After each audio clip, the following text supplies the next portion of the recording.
Hello students, आज मैं आप लोगों को क्लास 12th के बायोलॉजी सब्जेक्ट के जैव विविधता एवं संरक्षण चैप्टर के इम्पॉर्टेंट क्वेश्चंस को बताऊंगी। ये क्वेश्चंस बहुत इंपॉर्टेंट है और इनके आपके बोर्ड एग्जाम में आने के चांसेस हैं। तो स्टार्ट करते हैं। पहला क्वेश्चन है, जैव विविधता के 3 आवश्यक घटकों के नाम बताइए, यानी बायोडाइवर्सिटी के कंपोनेंट्स के बारे में पूछा जा रहा है। क्वेश्चन नंबर 2, पारिस्थितिकीविद किस प्रकार विश्व की कुल जातियों का आकलन करते हैं। क्वेश्चन नंबर 3, उष्णकटिबंध क्षेत्रों में सबसे अधिक स्तर की जाति समृद्धि क्यों मिलती है, इसकी 3 परिकल्पनाएं दीजिए। क्वेश्चन नंबर 4, जातीय क्षेत्र संबंध में समाश्रयण यानी रिग्रेशन की ढलान का क्या महत्व है। क्वेश्चन नंबर 5, किसी भौगोलिक क्षेत्र में जाति क्षति के मुख्य कारण क्या हैं। क्वेश्चन नंबर 6, पारितंत्र के कार्यों के लिए जैव विविधता कैसे उपयोगी है। क्वेश्चन नंबर 7, पवित्र उपवन क्या है, उनकी संरक्षण में क्या भूमिका है। क्वेश्चन नंबर 8, पारितंत्र सेवा के अंतर्गत बाढ़ व भू अपरदन नियंत्रण आते हैं, यह किस प्रकार पारितंत्र के जैविक घटकों द्वारा पूर्ण होते हैं। क्वेश्चन नंबर 9, पादपों की जाति विविधता जंतुओं की जाति विविधता की अपेक्षा बहुत कम है, क्या कारण है कि जंतुओं में अधिक विविधता मिलती है। क्वेश्चन नंबर 10, विश्व पर्यावरण दिवस प्रतिवर्ष किस तिथि को मनाया जाता है, इसका क्या उद्देश्य है। क्वेश्चन नंबर 11, निम्न प्राणी कहाँ पाए जाते हैं, बब्बर, शेर, बाघ। आपको यह बताना है कि ये किस नेशनल पार्क में पाए जाते हैं। क्वेश्चन नंबर 12, भारत में स्थापित सबसे पहले राष्ट्रीय उद्यान का नाम तथा मुख्यालय बताइए। क्वेश्चन नंबर 13, वन्य जीवन और जैव विविधता में अंतर बताइए। क्वेश्चन नंबर 14, वन्य जीव संरक्षण की विधियों को समझाइए। वन्य जीव संरक्षण की विधियाँ बहुत इंपॉर्टेंट है, लॉन्ग में पूछा गया है। क्वेश्चन नंबर 15, संकटग्रस्त वन्य प्राणियों से आप क्या समझते हैं, इनका वर्गीकरण कीजिए। ये भी बहुत इंपॉर्टेंट क्वेश्चन है। संकटग्रस्त वन्य जातियाँ, red data book, hot spot, ये क्वेश्चंस बहुत इंपॉर्टेंट हैं, कंपलसरी आपके एग्जाम में इनके आने के चांसेस हैं, इनको आप जरूर तैयार करिए।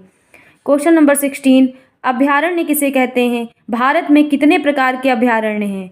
क्वेश्चन नंबर 17, प्राणियों के विलुप्तीकरण से आप क्या समझते हैं, इसके कारण लिखिए। क्वेश्चन नंबर 18, बाघ परियोजना का वर्णन कीजिए।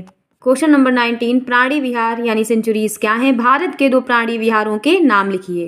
क्वेश्चन नंबर 20, संकटग्रस्त जातियों से आप क्या समझते हैं, किन्हीं 2 भारतीय स्तनधारी संकटग्रस्त प्राणियों के नाम लिखिए। क्वेश्चन नंबर 21, जैव विविधता से आप क्या समझते हैं।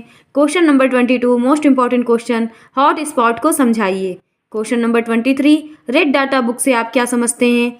क्वेश्चन नंबर 24, घड़ियाल परियोजना का वर्णन कीजिए। 25, मोस्ट इंपॉर्टेंट क्वेश्चन, संरक्षित जैव मंडल यानी बायोस्फीयर रिजर्व क्या है, किन्हीं 2 बायोस्फीयर रिजर्व के नाम लिखिए। क्वेश्चन नंबर 26, सह विलुप्तता क्या है, इसका एक उदाहरण दीजिए। क्वेश्चन नंबर 27, राष्ट्रीय पार्क यानी नेशनल पार्क और सेंचुरीज में अंतर बताइए। 28, IUCN तथा WWF का पूरा नाम लिखिए।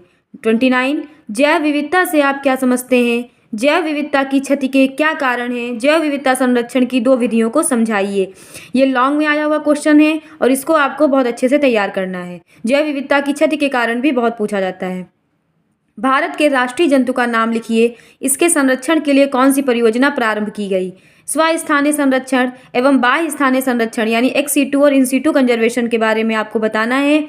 ये आपका जैव विविधता संरक्षण के अंतर्गत आएगा। वन्य प्राणियों के विलुप्त होने के कारण लिखिए। उत्तर प्रदेश के राज्य पक्षी का नाम बताइए। उत्तर प्रदेश के राज्य पक्षी यानी उत्तर प्रदेश के राजकीय पक्षी का नाम आपको बताना है, जो कि सारस है। आपको भारत के राष्ट्रीय पक्षी यानी राष्ट्रीय पक्षी मोर के बारे में आपको नहीं बताना है, जब उत्तर प्रदेश के राजकीय पक्षी के बारे में पूछा जा रहा है। 34, राष्ट्रीय उद्यानों की स्थापना के उद्देश्य बताइए। 35, भारत सरकार द्वारा पर्यावरण संरक्षण अधिनियम कब पारित किया गया। 36, क्रायो प्रिजर्वेशन क्या है। 37, कौन सा जंतु अत्यधिक शिकार के कारण विलुप्त हो रहा है। तो ये आपके जैव विविधता एवं संरक्षण चैप्टर के इंपॉर्टेंट क्वेश्चंस हैं। इन क्वेश्चंस के आंसर आपको मेरे टेलीग्राम चैनल पे मिल जाएंगे। Okay, thank you.